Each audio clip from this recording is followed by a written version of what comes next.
নমস্কার বন্ধুরা, আশা করি তোমরা সবাই খুব ভালো আছো। আজকে আমি রান্না করব লোটে মাছের ঝুড়ো। তার জন্য এখানে আমি লোটে মাছ নিয়ে নিয়েছি, পেঁয়াজ কুচি করে নিয়েছি আর টমেটো কুচি করে নিয়েছি।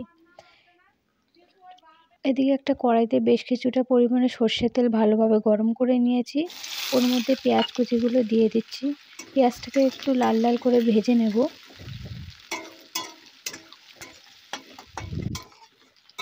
পেঁয়াজটা হালকা করে ভাজা হয়ে এসেছে, এর মধ্যে এবার টমেটো কুচিটা দিয়ে দেবো, দিয়ে আর একটু ভালো করে ভেজে নেব।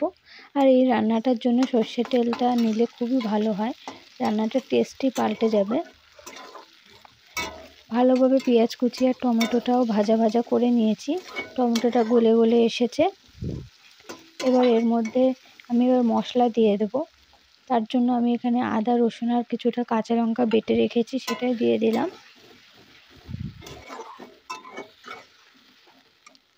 ভালোভাবে একটু নেড়েচেড়ে মিশিয়ে নিলাম। এবার এখানে পরিমাণ মতো লবণ দিয়ে দেব, পরিমাণ মতো হলুদ গুঁড়ো দিয়ে দেব, পরিমাণ মতো লঙ্কার গুঁড়ো দিয়ে দেব, আর জিরের গুঁড়ো আর ধনের গুঁড়ো দিয়ে দেব।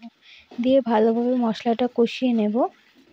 যতক্ষণ না মশলা থেকে তেল ছাড়ে ততক্ষণ পর্যন্ত কষিয়ে নেব।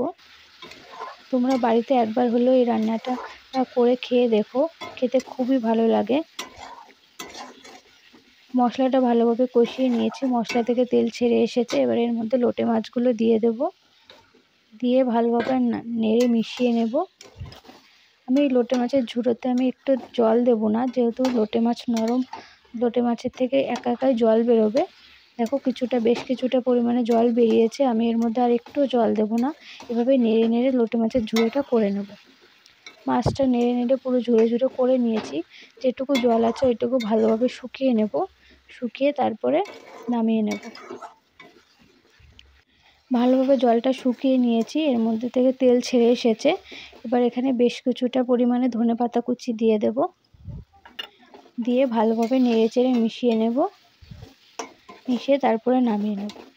আশা করি তোমাদের ভালো লেগেছে। যদি ভালো লাগে তাহলে একটা লাইক করো আর শেয়ার করো। কমেন্ট করে জানিও তোমাদের রেসিপিটা কেমন লেগেছে। একবার হলেও বাড়িতে এই রান্নাটা করে খেয়ে আমাকে কমেন্ট করে জানিও।